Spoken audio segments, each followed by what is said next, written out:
Hey Okay. everyone, it's Sue Louise here, and I am joined today by Adjoa Mkwananzi. And Hi.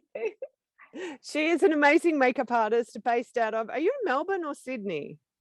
I'm in Melbourne. I'm in In Melbourne. Melbourne. So, Yeah, unfortunately, a lockdown state at the moment. I And know. I know. It's insane.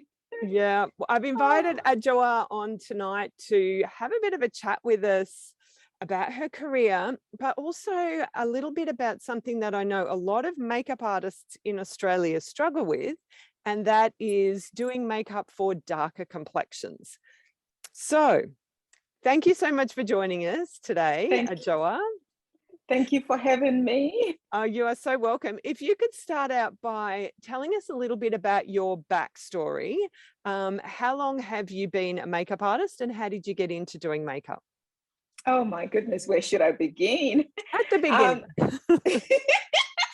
that would be a great start. So look, like Sue said, my name is Adjoa. I'm from Ghana. I've lived in New Zealand the majority of my life. So, I moved from Ghana to New Zealand when I was about 12 years old. And I've been in Australia for we're going about 6 years. Mhm. Next year, early next year, will be 6 years. So in terms of my interest into makeup artistry, it all stemmed from my wedding day, actually, 2011. I was excited as most brides are, I never had experience with anybody doing my makeup. I booked the most well sought spoken of makeup artist to do my bridal makeup, and I did a trial which didn't look so bad, mind you. I didn't have any idea what it was supposed to look like. So I on the wedding day, he came, he did what he needed to do. And when I looked at myself in the mirror, I couldn't look at myself. It looked completely different. I Oh, looked, the complexion wasn't there. I went quite ashy. Everything was just not there. And it was there. And then like I felt a lot of anxiety. I felt a lot of pain. I felt a lot of disappointment. I was like, what is this? This is my special day. I actually went out and booked for someone to come and do my face because I wanted to look beautiful for a special day. So that wasn't done right. Great disappointment, like I mentioned.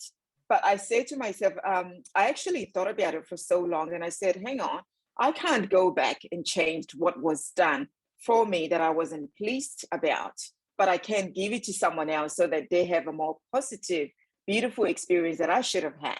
mm, So mm. for many months, I kind of thought about it and I thought, hang on, I can actually do something about this. So I started reading books. I started reading makeup texts, textbooks, that is. I started doing makeup courses. I initially started online, and then I attended, and then I started doing course within in New Zealand, and also trained with Donna Me. I don't know if you've heard of her. Mhm. I did some of the group makeup classes that she holds. So during all of that, my aim was to learn skills on how to create makeup beautifully on a darker complexion like myself, or a woman of color. You would Mhm. have individuals who are way darker than myself. How Mm. can I best create a look on them for their special occasion that will look well without them feeling miserable, without them feeling least beautiful or least gorgeous for their special day? And that's where it began for me. Mm. Mm. Yeah, so it's something that has been quite dear to my heart, given that I experienced it firsthand, which gave Mm. me the essence to want to do something better, because I said, hang on, I don't want this happening to anybody else. Yeah. Imagine, I can't even look at my wedding photos. I can't kind of look at them and smile. I can't look at them and be merry. I've got so many of them to put on the wall, but where are they? They hide it because I'm that ashamed to show Mm. it off. Mm. Only recently, I say to myself, I have to let it out. I have to bring it out in the open, so that when I have people coming to get their makeups done, I can actually be the example Yeah. and be able Yeah. to assure them that this is what I don't want to see. This is what I don't want to happen to you. So I'm willing to give it my all. And honestly, when anyone is sitting in my chair, if I'm not satisfied, they're not going anywhere. Yeah. They Yeah. usually would say to me, Andrea, this is right. You're such a perfectionist. That's enough. I said, no, no, no. I want you to be able to look back at your images look back at this day and say, wow, I looked amazing. And you want to be looking at your photos over and over again. That's my aim as a makeup artist. Yeah. For me, if a bride says, wow, is this really me? Wow, I feel beautiful. Some of them even cry. That just gives me a sense of fulfillment and a sense of giving something that I should have, a gifting actually, something to someone else. So it's day in, day out for every face that I do, it's me gifting something that I should have had. Yeah. So that's how my whole makeup artistry started. And honestly, it's the best. It's one of the best things I can ever give to anybody, really. Yeah. That's such a powerful story. And it's surprising. As you were telling that story, I actually thought you were going to tell it the other way. I thought that you were going to say that you loved your makeup so much you wanted to be able to give that gift to other people. So yeah, I was a little bit taken aback, and I felt bad for you when you said that you were disappointed. So yeah, that's really interesting. Yeah. So is that the main sort of work that you focus on? Is it weddings, or do you do commercial work and other sorts of things, or is it just really just weddings that you do? So no, at the moment, actually not at the moment, but the majority of what I've been doing as a makeup artist, I focus mainly on special occasions and weddings as well as a specialty, because it was the essence of me starting to become a makeup artist anyway. So my passion really is there. As well as I do a bit of not so much editorial or commercial, but I do a bit of video, what do you call it? Photo shoot. And I do videos as well. So it's mainly that, but a lot of the time it's somebody who wants to book, or someone who wants to just feel beautiful for a day without even needing to go anywhere. So it gives me the opportunity to be able to give them that gift, to be able to kind of feel beautiful, take photos. And with this lockdown, it makes it very difficult as well. Well, we can't do makeup anyway. So, it's good that even now people would say, look, can we have a Zoom session? Can we have a Zoom education session where I'm teaching them how to be able to beautify themselves so that they can just take a photo, and feel beautiful, which is what it's all about. It's art, but it's not art that's meant to bring you disappointment. It's art that's meant to kind of bring you a whole lot of joy and excitement and all of that. Absolutely. And do you is this what you do full time? I mean, when we say full time, of course we don't work 9 to 5 as a makeup artist, but is this your main job, your sole job? Or do you actually no, it's my second job, although that's where most of my passion is. I'm actually a registered nurse as well. Oh, wow. And I specialize currently in mental health. And for me, doing the makeup as well, it becomes sort of like a therapy session for the people that I cater for, because they can feel that connection and they can feel that they listen to it. Often they just come and sit in the chair. It's like a moment of getting massage, for instance, but on the face, getting all the remedies and happening. And for me, because of the background as a mental health nurse, I have all the nice soft. There's not a day that when I do makeup I don't have music playing. I've got very relaxing, sort of like therapeutic. So it builds the environment totally for them. I guess that's one of the experiences that I didn't have as well that I want to give. So whenever I get clients come on through, they walk in and they just feel at ease. And I make sure that I've got that or incorporate that in what I do, because for me, it's all part of the whole package. One doesn't need to feel beautiful just because the face is done. It's beautiful within as well. So that's I kind of look at it in the nursing perspective. They kind of call it holistic care. It's not just about one aspect of things. It's about everything that makes the person as a whole. So I try and incorporate all of that doing makeup. And I think it's definitely that whole holistic thing is really important. And I often talk about how, and I did a recent video about how our superpower as makeup artists is not necessarily what we do with the brush, but it's the words that we use and how we make that person at ease and how we make them feel beautiful, not just with the products that we put on their faces. Absolutely. So, absolutely agree. Yes. Mm. So I guess you've kind of really touched on what is your favorite part about being a makeup artist. It's that definitely that giving back and that feeling. Tell me, what's your proudest moment as a makeup artist? Oh, I'm getting goosebumps as you ask that question. There's just so many of it. So it's when you kind of it's having individuals who've never had your service or who've never experienced your work, Mm-hmm. and they have lots of questions to ask. Do you know what you're doing? What products are you using? You know, all of that. Yep, And yep. they come, and most of the time I try and do reveal. So I don't have a mirror where they're looking at themselves Yeah, because yeah, I yeah. believe in what I'm doing and I Mm-hmm. know that I can do them justice. I look at their facial features, I look at what will complement their Mm-hmm. structures and everything else. So when I'm done, I kind of take them, whatever it is that I've covered the mirror with out, and I get them to look at themselves. And some of them are speechless. There's no words. They're Yeah. looking at themselves thinking, wow. And for me, that just like talking about it right now, I've got goosebumps all over my body. And it's that moment that makes me feel like, wow, I actually gave back what I Mm, should have had. Like they are experiencing what I should have experienced, but never mind that. I can see it happening right now. And for me, that's satisfying enough.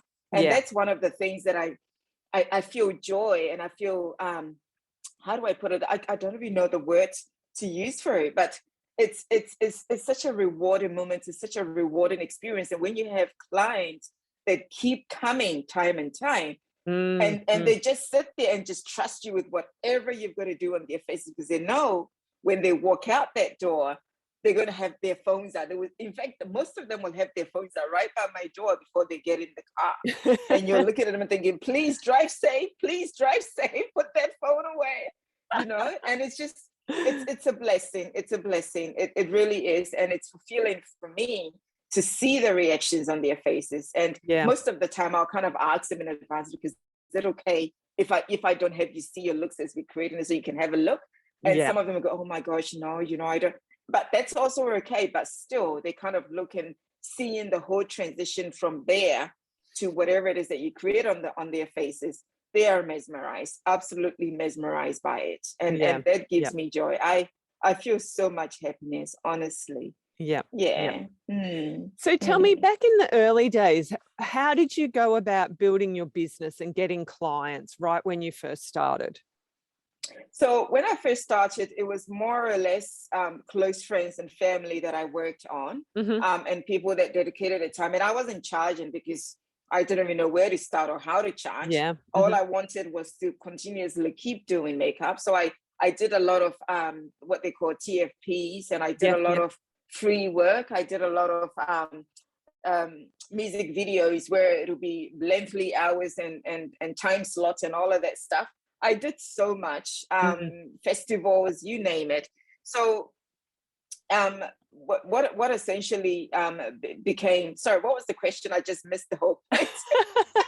No, you're I getting get there. I'm getting there. I get I was carried away. asking how you got started and how you Oh, found your first clients oh, back in the okay. early days. Yeah. So it's essentially just working with people that I know, and just with them, they would tell someone else. It's word by mouth, if I Word of can put mouth. it. Is it Yeah. word by mouth or word of mouth? Word of mouth. Yeah. And word of mouth. And this person would go, wow, this person has done my makeup. I don't know her name, but I this is where she is. This is where she lives. And Yep. so, because I've got a home studio, so sometimes I'll have people come and I'm like, what's going on? Yeah. I've You heard don't you have an do great appointment. makeup. You don't have an appointment. I've got someone here already. But yeah, it's just through people. So that's where most of my engagement and most of my bookings have come from, really. Yeah. Not so much advertisement or social media kind of interactions or anything. Yeah. Only just recently I've started to kind of try and push it out there more. But Mm-hmm. the majority of my bookings, they do come from people who are revisiting my services or Yep. telling somebody else, and that person tells another person, that kind of thing. Yeah. Yeah. Yeah. Yeah. Absolutely. Mm. So what has been your biggest challenge as a makeup artist? For me, oh gosh, I remember it so vividly. It's there was one time I had a bridal booking. There was about 8 of them, and the second bridesmaid, she had she was quite darker than me, but she had a complexion which which had variety of different complexions within it, if that makes sense. Discolorations, lots of discolorations on her face.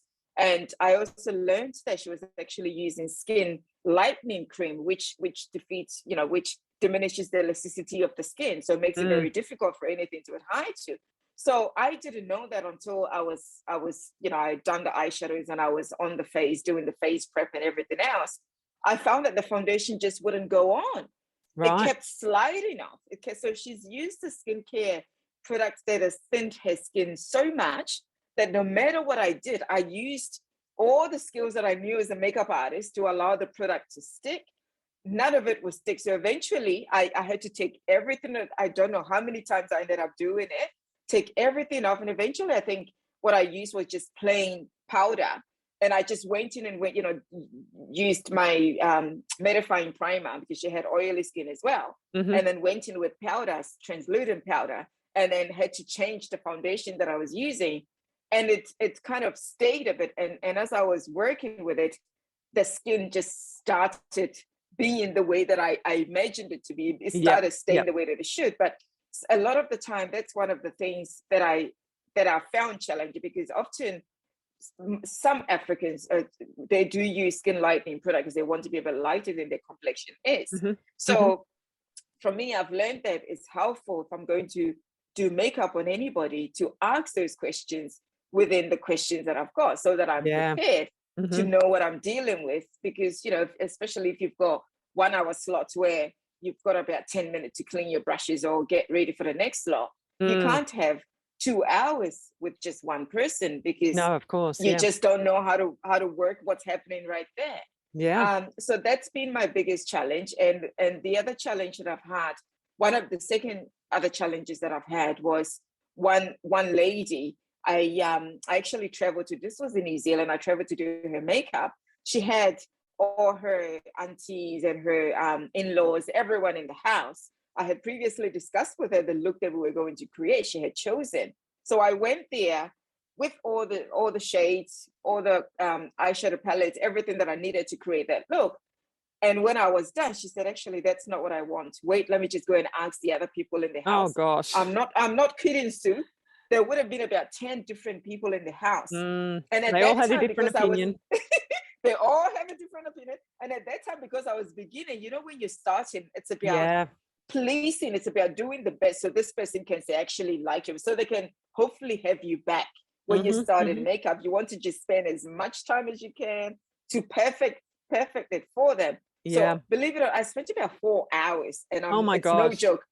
4 hours, I can remember this day. And even that, she was not pleased. 4 hours at the end of it all, I said, look, I'm done. I've been very patient. I've recreated so many looks. You've gone and gotten the opinions of other people. This is your day. This is something that you wanted for yourself. I don't think I can do any more than what I've done. So I'm done. I'm leaving. So I left. And later on, I think about a week or two, she left a review on my page saying that I did a terrible job. I don't know what I'm doing. I'm not a professional makeup artist. I was like, what? I couldn't believe my eyes. I could not believe my eyes. I was like, wow.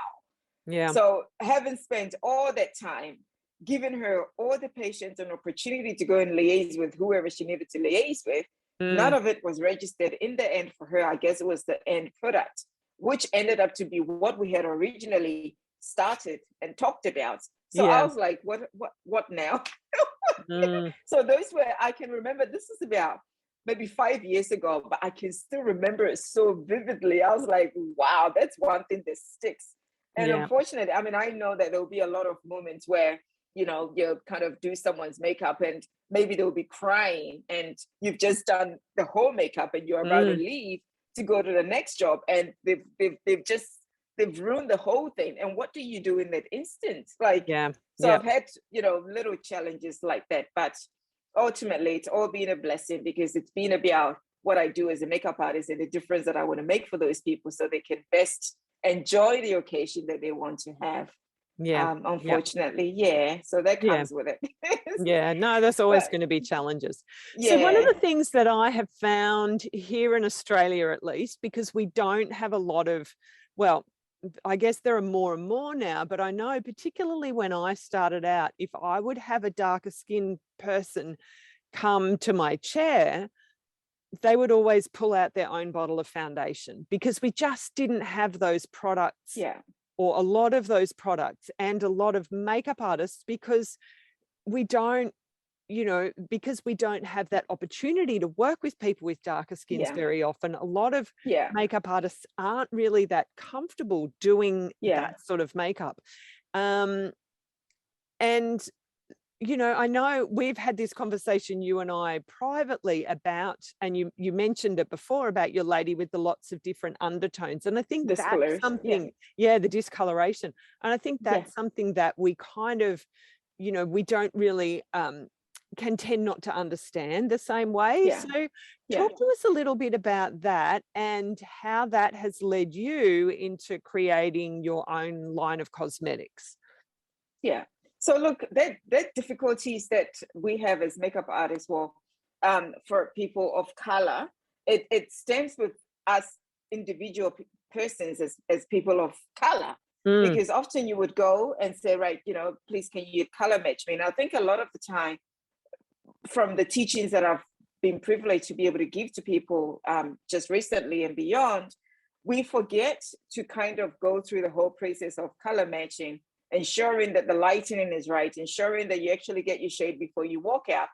A lot of them is the lack of knowledge and understanding how it all works. Most of them would just try it on the back of their head and what was their ankle? They're good as gold. But I think the biggest challenge is actually taking the time to consider the undertones, as well as like we talked about, the discolorations and what a person actually has on their face and what you can see more of. So for me, as a makeup artist, if I was working on somebody with maybe they've got dark spots and some of them have quite evident red areas, I would appropriately use the usual color correcting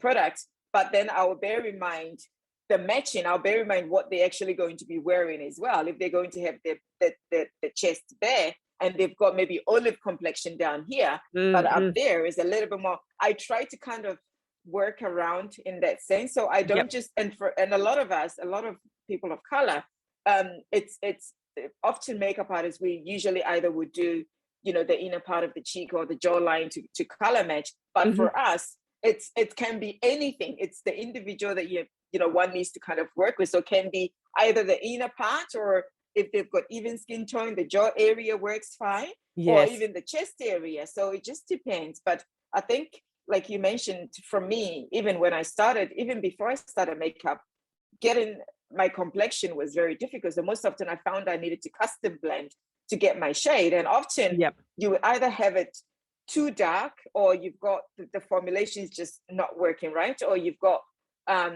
too ashy, or you've got, there's just all sorts of things. Like you said, it's just recently that we've got, lots of makeup line that is bringing in darker shades that are actually suitable for our complexions. And XM Cosmetics, which stems from Xceptional makeup, from what I do, the result of the makeup that I provide people, I term it Xceptional. I came up with the foundation range based on that, to be able to have undertones that are most suitable for even the darkest of skin. So I've got one. So this one is the darkest shade I've got. And then I've got a mix. Actually, it's not just catering for darker skin, it's catering for even the fair skin complexion who don't have foundation for their match, because they might be in the middle or they might be somewhere there. And although we talk about the difficulties in matching deeper skin tones, I think sometimes it can be equally as difficult to match lighter complexions as well. So it's about seeing what's out there and seeing what works for that individual as a person, and not generalizing that whole thing. If that makes sense. I absolutely agree with you there. And it's for as difficult as some makeup artists find to match a darker skin tone, I see as many people making a mistake with very pale skin tones. Often they will just use their palest foundation, which might be a yellow undertone, and yet the girl has like you know, a pink or a neutral undertone, and it's just so wrong. And Yeah. Yeah. I think that's as big as a mistake as making a darker skinned person look ashy, you know, particularly around that mouth That's area right. where that can happen. That's right. Yeah. So what Yeah. kind of Yeah. tips would you offer for people who struggle with that? Like, what are your main tips for makeup artists that go, oh, look, I just don't even know where to start?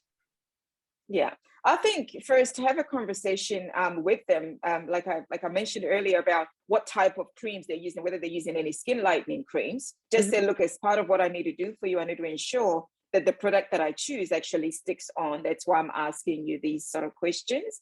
Have color correct, and a lot of the time, I've got orange, coral to orange color correcting available, because most of the time you will have the dark spot.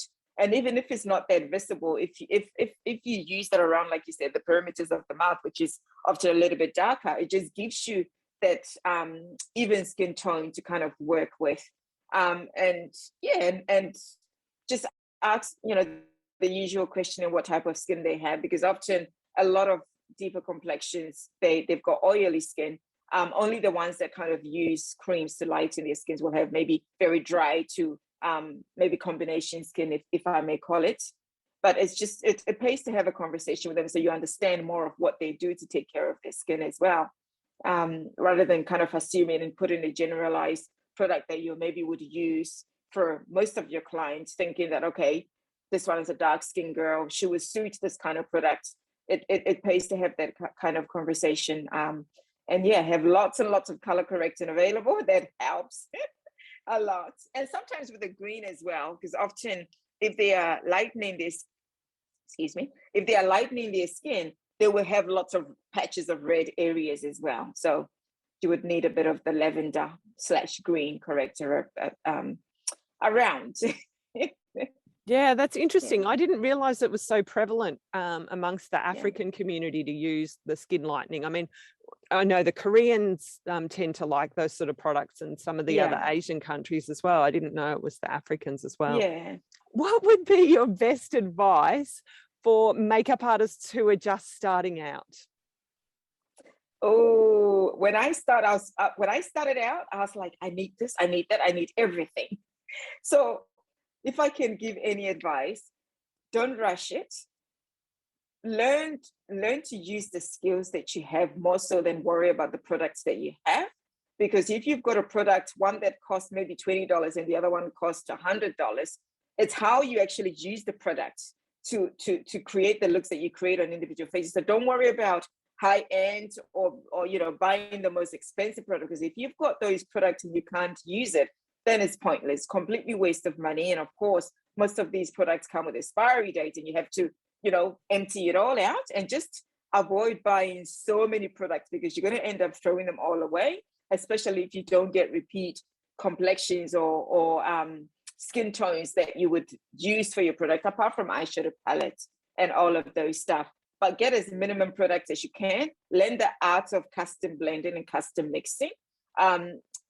Buy solutions that you can kind of interchange different colors. Like the Duraline from Inglot is an excellent product where you can mix it in with almost anything, and you create certain things.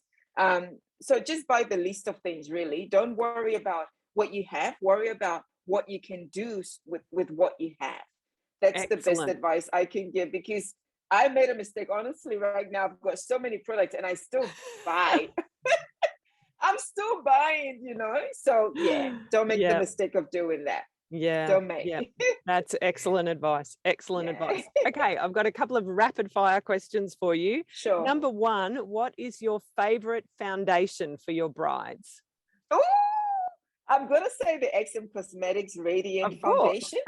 Of course, without saying. It actually works in line with the NARS, the All Day Luminous. The Mhm. finish of it is there, and it just gives this certain, sometimes depending on what skin type you've got, it gives it just slight dewiness, which gives the glow and liveliness and awakeness and freshness. So Mm. I absolutely love that for brides. It's not too heavy. It's Mhm. medium. It's buildable. You can either start from very minimum to the complete full coverage, and there's no cakiness in it. it doesn't oxidize regardless of what skin type so it just stays on the photographs beautifully and very lightly as well. So yeah, that as well as that, I do like the NARS All Day Luminous, and I've got so many of them.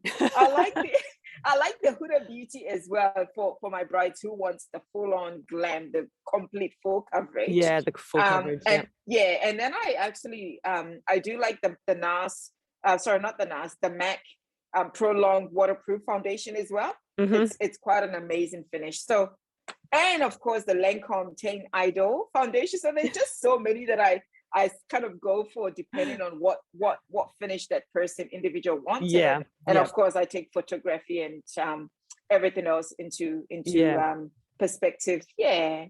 But no, there's just so, I can see you moving. I know, there's a big noisy, I don't know if you can hear it, it's a big noisy truck just drove past. No, who is the makeup artist who inspires you the most?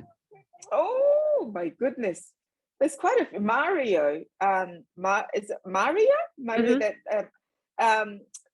I love the way he does his makeup. And there's another one, Hindash, is just a YouTuber that does amazing makeup. Who's very that, simple.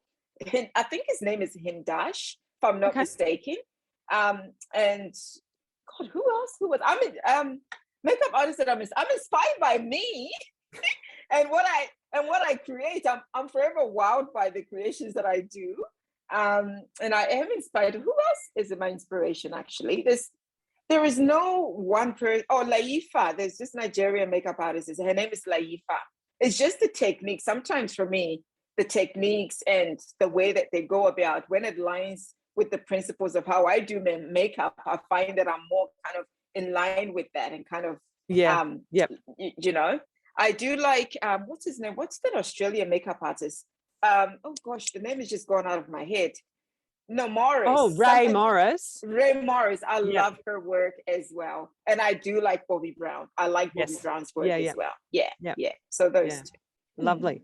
All right. I'm going to have to get you to send me links to all of those so we can put them in the comments below, though their Instagrams or YouTubes or whatever.